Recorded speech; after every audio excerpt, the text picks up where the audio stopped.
अभी थोड़े दिनों पहले एक ग्रोथ नंबर आया था, बड़ा सीना ठोक ठोक कर उस पर बात हो रही थी। उसी ग्रोथ नंबर पे, उसी जीडीपी नंबर में कंजम्पशन का भी डेटा आया। 4.4% इस वित्तीय वर्ष में कंजम्पशन की वृद्धि की दर है, जो 7.5% थी पिछले साल। मतलब उपभोग लगातार घट रहा है। अगर गरीबों की संख्या घट गई है तो कंजम्पशन मतलब उपभोग लगातार घट क्यों रहा है? आज आप और हम अगर ज्यादा पैसा हाथ में आता है तो खर्चा करते हैं, लेकिन लगातार उपभोग इस देश में घट रहा है। असलियत यह है किसका सर्वे किया गया, सर्वे का सैंपल साइज क्या था। मतलब नीति आयोग ने खुद ही अनुमान लगाया, खुद ही सर्वे कराया, खुद ही रिपोर्ट बनाई, खुद ही रिपोर्ट को प्रचारित भी कर दिया और प्रधानमंत्री से लेकर भक्त मंडली तक ने खूब भोपू बजाया उस रिपोर्ट का। आज तक गरीबी नापने का एक मापदंड था, उस मापदंड को आपने बदल दिया। अगर आपके घर में टॉयलेट बना है और कोई फर्क नहीं पड़ता, अगर आपके 2 बच्चों को 2 जून की रोटी नहीं मिल रही है, अब आप गरीब नहीं है। आपके गांव में अगर 5 घरों में बिजली आ गई, आप गरीब नहीं है। ये कौन से मापदंड है?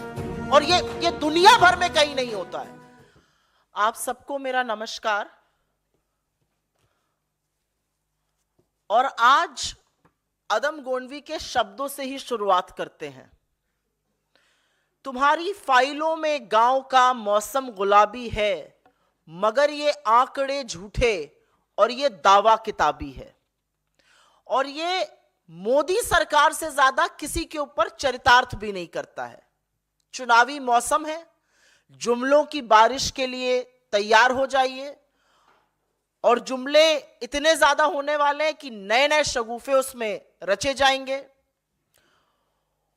मोदी सरकार ने एक नया जुमला, एक नया गुब्बारा छोड़ा है। 9 साल में 24 करोड़ 82 लाख लोगों को गरीबी से उबार दिया गया है।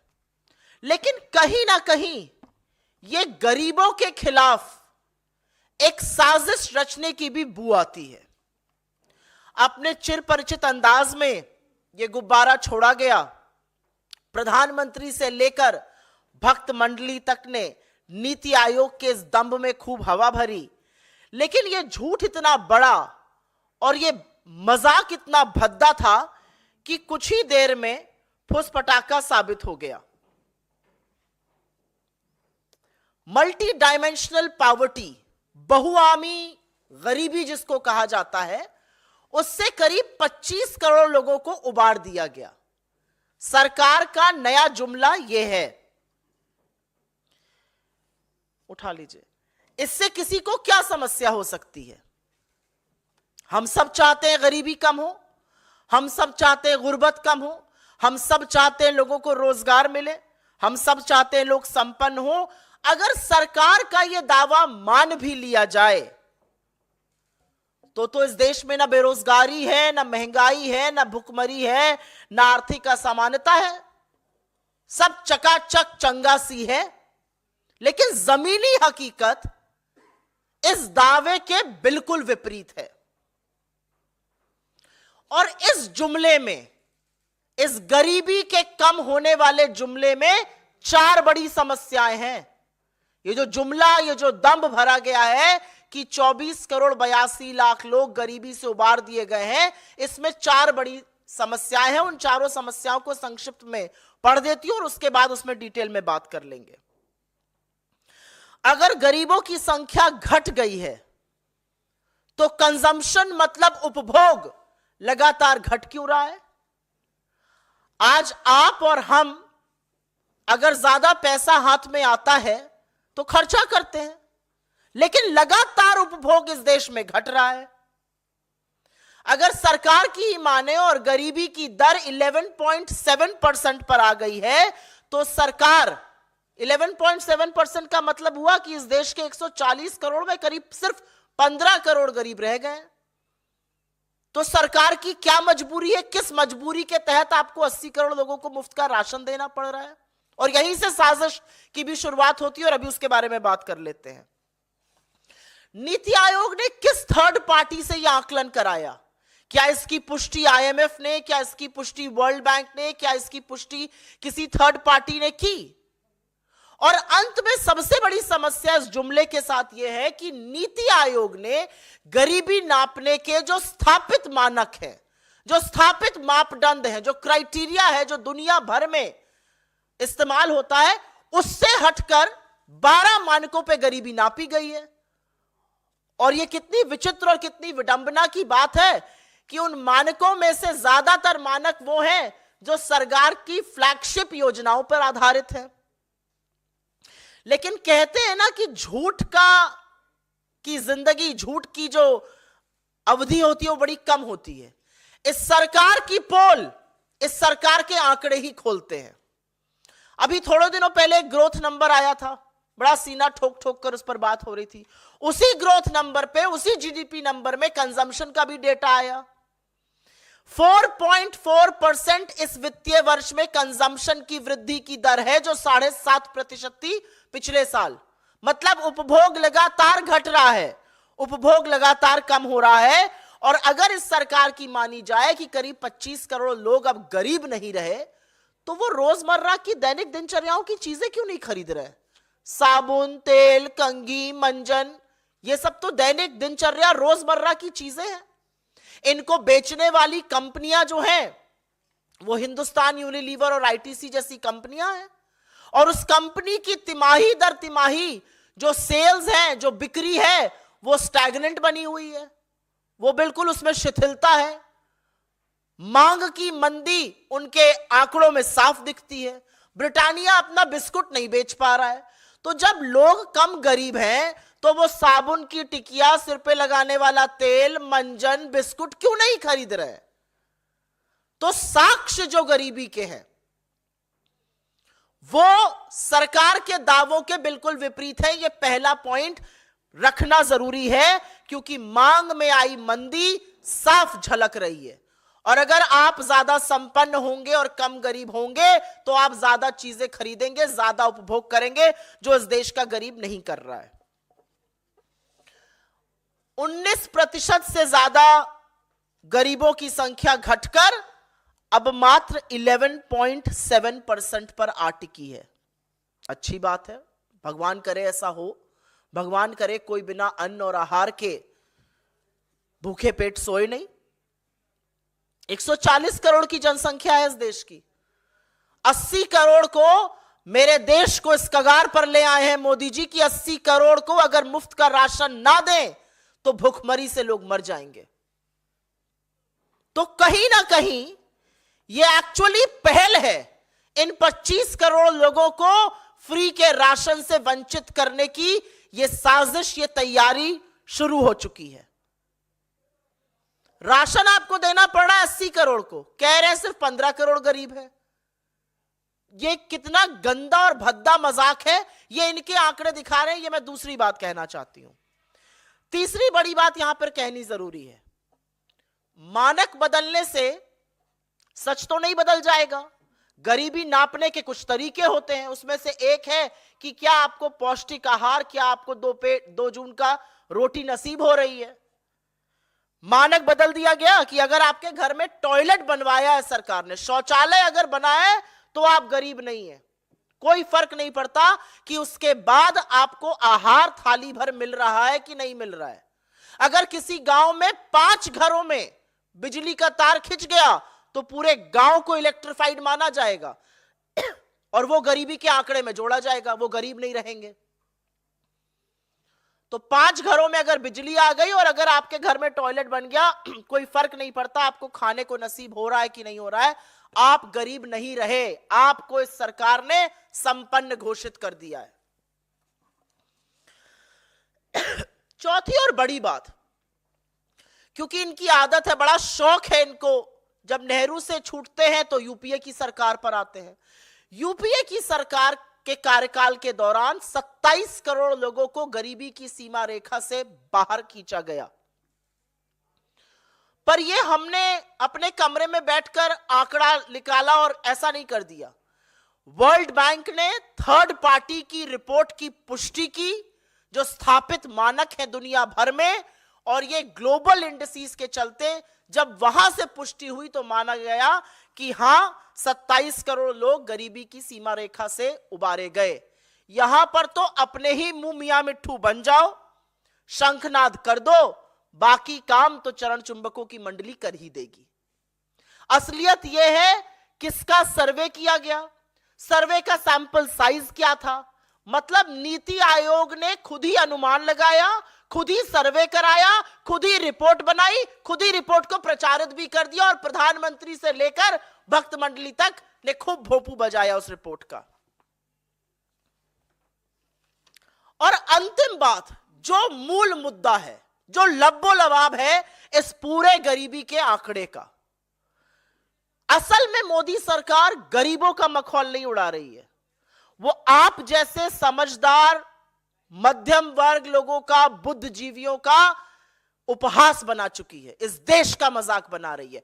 और कहीं ना कहीं सिर्फ आपको झूठ प्रचारित नहीं किया जा रहा है, खुद भी आंखों पर पट्टी बांधकर झूठ को घोटने का काम हो रहा है। और यह इसलिए हो रहा है क्योंकि इसी आंकड़े पर नीति निर्माण होगा, इसी आंकड़े पर योजनाएं बनेंगी, यही आंकड़ा बताया जाएगा अभी से लेकर चुनाव तक और अभी से लेकर बजट बनने तक, अभी से लेकर नीति निर्माण तक। और इसी आंकड़े के आधार पर साजिश रची जा रही है इन 25 करोड़ लोगों को उनके गरीबी के जो थोड़ी बहुत राहत सरकारें देती हैं उनसे वंचित करने की।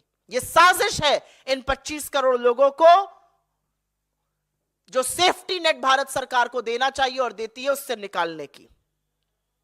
इन गरीबों को ना सब्सिडी मिलेगी, ना फ्री का राशन मिलेगा, जल्दी ही ये इस सूची से बाहर निकाल दिए जाएंगे। सारी साजिश इसीलिए रची जा रही है। तो अंत में हम सिर्फ इतना कहना चाहते हैं कि गगनचुंबी इमारतों में बैठकर, एसी कमरों में बैठकर, 4 लोगों को बुलाकर, भगवान जाने क्या सैंपल साइज था, भगवान जाने कहां सर्वे किया गया, क्या अनुमान लगाए गए, सरकारी योजनाओं के बल पर आपने एक सर्वे कर लिया, उसको रिलीज कर दिया। असल में यह 10 साल की मोदी सरकार की विफलताओं का सबसे बड़ा प्रमाण है कि जब आज देश चुनाव के मुहाने पर आकर खड़ा हुआ है तो ना आर्थिक असमानताओं का, न बेरोजगारी का, न महंगाई का, न गरीबी का, न गुर्बत का समाधान ढूंढना पड़ा सरकार को, झूठ का सहारा लेना पड़ रहा है। पर आप कितने भी झूठ रच लीजिए, कितने भी झूठ बोल दीजिए, यह देश जुमलों से वाकिफ है। मंडली कितना भी भोंपू बजाए, गरीब त्रस्त है। और इस मंच से, इस सरकार से एक सवाल भी है और इस सरकार से एक पुकार भी है कि गरीब के खिलाफ यह साजिश रचना बंद कर दीजिए। गरीबी पे कोई सवाल नहीं आप लोगों के पास।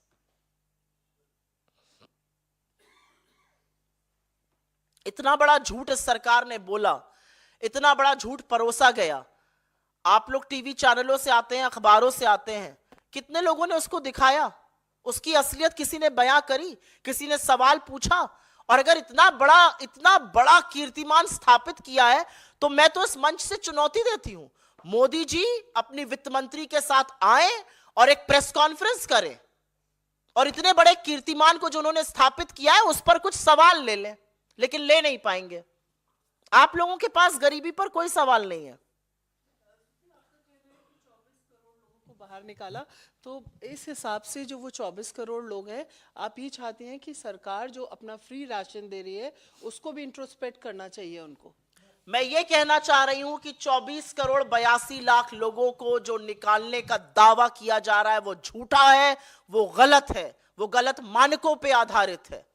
मेरा पहला दलील यह है। और मेरी दूसरी दलील यह है कि एक साजिश रची जा रही है देश के इन 25 करोड़ करीब लोगों के खिलाफ, 24 करोड़ 82 लाख लोगों के खिलाफ, क्योंकि इसी आंकड़े के आधार पर नीति निर्माण होगा, योजना बनेगी और इन लोगों को उनके हक से वंचित किया जाएगा।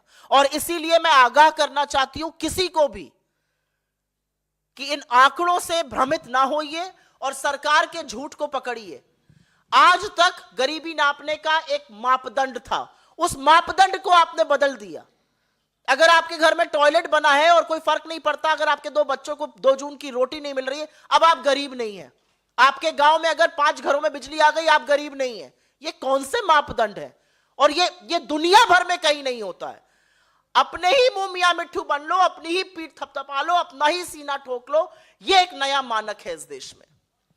सुप्रिया, आपने जो चर्चा की, जाहिर तौर पे जो इससे इम्पैक्टेड हैं, जो गरीब हैं, वो तो भ्रमित नहीं होंगे। अगर वो गरीब होंगे तो उनको गरीबी महसूस हो रही होगी।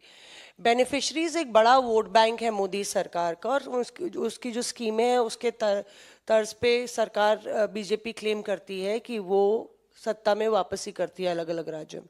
आपको क्या लगता है कि वो वोट बैंक जो बीजेपी का है, बीपीएल है, उसमें अति पिछड़ा वर्ग है, वो इम्पैक्टेड होगा और वो इससे प्रभावित होगा कि हाँ हम गरीब हैं पर गरीब माने नहीं जा रहे? मैं पूरी तरह से इस बात से सहमत ही नहीं हूं कि जो गरीब तबका है वो उनका वोट बैंक है। बीजेपी का एक वोट बैंक जरूर है, लेकिन उसमें सिर्फ गरीब हैं या सिर्फ लाभार्थी हैं, मेरा अपना मानना ये नहीं है, क्योंकि आंकड़े कुछ और बताते हैं। अभी चुनाव संपन्न हुए, जो एब्सोल्यूट वोट थे वो हमें ज्यादा बीजेपी से मिले, तो कहीं पर गरीब को ये लगता है कि उसके हक से उसको वंचित किया जा रहा है। आपने जो बात कही कि गरीब तो असलियत जानता है, बिल्कुल सही बात है, गरीब असलियत जानता है। गरीब एक साबुन की टिकिया और सिर पे लगाने वाला तेल और एक मंजन नहीं खरीद पा रहा है, लेकिन सरकार का कहना है कि गरीबी कम हो गई है। तो मेरा अपना मानना है कि सरकार के ये जो दावे हैं, ये जो गुलाबी मौसम बनाने की तरकीबें हैं, ये कहीं ना कहीं लोगों को धीमे से उस सेफ्टी नेट से निकाल देने के लिए है। 5 साल तक फ्री राशन आपको देना पड़ रहा है, मेरे देश को आप इस कगार पर ले आए और दम भर रहे हैं, हवा गुब्बारा चल रहा है कि गरीबी कम हो गई। अगर गरीबी कम हो गई होती तो बेरोजगारी ना होती। 2 करोड़ का दावा था हर साल रोजगार देने का, अभी तक तो 20 करोड़ रोजगार दे देने चाहिए थे। 51,000 पर्चियां मोदी जी बांट रहे हैं, जो काम डाकिया करता था वो मोदी जी कर रहे हैं। 51,000 पर्चियां बांटते हैं। अगर गरीबी कम हो गई होती तो लोग ज्यादा खरीदते, खरीद ही नहीं रहे। अगर गरीबी कम हो गई होती तो बच्चे ज्यादा पढ़ते, एनरोलमेंट्स में डिप आया है। ऐसा क्यों है? जो साक्ष्य जमीनी हकीकत है वो इससे बिल्कुल विपरीत है।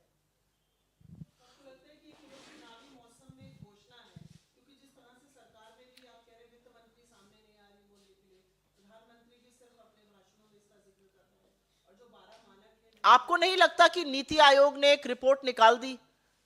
आपसे मैं एक रिपोर्ट प्रिपेयर करने को कहूं, आप थर्ड पार्टी को भी इन्वॉल्व मत करिए, आप एक रिपोर्ट निकाल दीजिए और रिपोर्ट निकालने के बाद आप खुद ही सर्वे कर लीजिए, खुद ही अनुमान लगा लीजिए, खुद ही रिपोर्ट रिलीज करा दीजिए और अपने प्रधानमंत्री से उसको, प्रधानमंत्री इसके बारे में बात कर रहे हैं। मतलब सरकार की कोई एजेंसी तो कहे, लेबर मिनिस्ट्री तो आकर कहे कि हाँ हमने इतना रोजगार दे दिया, वित्त मंत्रालय तो आके कहे। वित्त मंत्रालय, एनएसएसओ के आंकड़े बिल्कुल दूसरे डायरेक्शन में है, कंजम्पशन गिर रहा है, आधा हो गया पिछले साल से, और यहां कहा जा रहा है कि गरीबी बिल्कुल कम हो गई है। तो मेरा मानना यह है कि ये झूठ जो रचा जाता है वो बड़ा हानिकारक है, लेकिन वो झूठ चुनावी मौसम में और रचा जाएगा, ये भी आगाह करना जरूरी है। जी सुप्रिया जी, वो मणिपुर के मामले पे आपसे एक सवाल है जो आप कल... एक मिनट, आपका सवाल इस पर है, एक मिनट इस पर लेके फिर मैं आती हूँ आपके पास। सुप्रिया जी, मध्य प्रदेश की पूरी आबादी लगभग 8 करोड़ है और सरकारी आंकड़े के अनुसार सरकार ने 5 करोड़ लोगों को राशन बांटे हैं, और जो नया आंकड़ा आया उसमें लगभग 2.5 करोड़ लोग गरीबी का से बाहर आए। तो क्या यह मानी कि पूरा का पूरा मध्य प्रदेश गरीब था? वही मैं पूछना चाह रही हूं। जो राज्यों के आंकड़े आए हैं उसमें से यूपी और मध्य प्रदेश प्रमुख तौर पे बड़ा अग्रसर होता दिख रहा है, और वहां पर आपको ज्यादा फ्री का राशन बांटना पड़ रहा है। ऐसा क्यों है? हम इसका समर्थन करते हैं, राहत का काम होना चाहिए, सरकार वेलफेयर स्टेट में इसी काम करने के लिए इलेक्ट होती है, लेकिन इस तरह के झूठे दावे करके आप गरीबों का तो मजाक बना रहे हैं। आप पूरे देश को मूर्ख समझकर उनको और मूर्ख बनाने का काम बंद कर दीजिए, और अपने आप को, एक हुडविंकिंग शब्द होता है अंग्रेजी में, अपने आप को भी मूर्ख बनाने का काम बंद कर दीजिए, क्योंकि इन्हीं आंकड़ों पर आप नीति निर्माण करिएगा। जी झूठा दावा कर रहा है, सामने ही इलेक्शन है, तो ये तो अल्टीमेटली आपको ही पॉजिटिव वाइब देगा, और आप लोग इसको पॉलिटिकली कैसे, मतलब इसको चैलेंज जो है पॉलिटिकली कैसे इसका आप मुकाबला मैं इस करेंगे? मंच से क्या कर रही हूं? मैं पॉलिटिकल चैलेंज ही तो कर रही हूं। राहुल गांधी जब भारत जोड़ो न्याय यात्रा लेके निकलते हैं और वो गरीबों से, वंचितों से, शोषितों से, स्टूडेंट से, महिलाओं से लगातार मिलते हैं तो वो क्या कर रहे हैं? वो इन दावों का पर्दाफाश ही तो कर रहे हैं। वो लोगों को न्याय दिलाने, किस चीज से न्याय की हम बात कर रहे हैं? हम सामाजिक न्याय की बात कर रहे हैं, हम आर्थिक न्याय की बात कर रहे हैं, हम राजनीतिक न्याय की बात कर रहे हैं। क्या है आर्थिक न्याय? आर्थिक न्याय यही तो है कि बेरोजगारी कम हो, आर्थिक असमानता की जो खाई हो वो पाटी जाए, महंगाई जो सिर चढ़कर लोगों की कमर तोड़ रही है उसको कम किया जाए। ये इसी सब का हिस्सा है। आज गरीब गरीब होता जा रहा है। इनकम टैक्स के आंकड़े देखिए, 5 लाख से कम कमाने वालों में ग्रोथ रेट मिनिस्क्यूल और 1 करोड़ से ज्यादा कमाने वाले में सबसे ज्यादा वृद्धि। ये तो आर्थिक असमानता का पैमाना है ना। इसी के खिलाफ तो हमें, इसी अन्याय के खिलाफ तो हम न्याय दिलाने की मुहिम लगा रहे हैं। जी, आपका सवाल था इनसे। सवाल था कि 3 लोगों की जो मौत हुई उस पर आपका क्या कहना है? हमने जो भारत जोड़ो न्याय यात्रा थी वो जानबूझकर मणिपुर से शुरू करी। शुरू करने को हम कहीं और से भी कर सकते थे, क्योंकि हम मणिपुर से नागालैंड, फिर अरुणाचल, असम का काम कर रहे हैं। हमने क्यों शुरू की मणिपुर से? हमने इसलिए मणिपुर से वो यात्रा शुरू करी क्योंकि 8 महीने से इस देश का एक राज्य लगातार जल रहा है, हिंसा का अंश सह रहा है, महिलाएं असुरक्षित हैं, बच्चे राहत कैंप में हैं। लेकिन इस देश के चुने हुए प्रधानमंत्री, जिनके पास 8,000 करोड़ के 2-2 विमान हैं, उनके पास 1 मिनट मणिपुर जाने के लिए नहीं है। 36 सेकेंड 78 दिन बाद बोलते हैं मणिपुर पर। जब मणिपुर में राहुल गांधी गए, वहां के लोगों से मिले, वहां की वेदना और पीड़ा को सुना, तो किसी के भी रोंगटे खड़े हो जाएंगे। लेकिन इस सरकार ने ऐसा एक माहौल रचा है कि मणिपुर में जैसे सब अच्छा है, सब ठीक है। अगर सब ठीक है तो आज भी कर्फ्यू क्यों है कई जगहों पर? अगर सब ठीक है तो सेना और पुलिस में लड़ाई क्यों है? अगर सब ठीक है तो एक कमांडर की हत्या कैसे हो जाती है? अगर सब ठीक है तो सुरक्षा बलों के ऊपर प्रहार क्यों होता है? आज यह पूछना जरूरी है मणिपुर में। क्यों हजारों लोग 8 महीने से राहत कैंप में रहने को मजबूर हैं? इन सब बातों का जवाब क्या है? मोदी जी आंध्र प्रदेश और केरल घूम रहे हैं, मणिपुर नहीं जा सकता आपका विमान? आपका विमान ग्रीस, अमेरिका, यूरोप हर जगह की यात्रा करेगा, मणिपुर नहीं जाएगा। मणिपुर जहां पर 48 घंटे पहले एक सिक्योरिटी पर्सनल की हत्या हुई, वो आज भी हिंसा से ग्रसित है। लेकिन प्रधानमंत्री को और मोदी सरकार को मणिपुर की कोई चिंता नहीं है।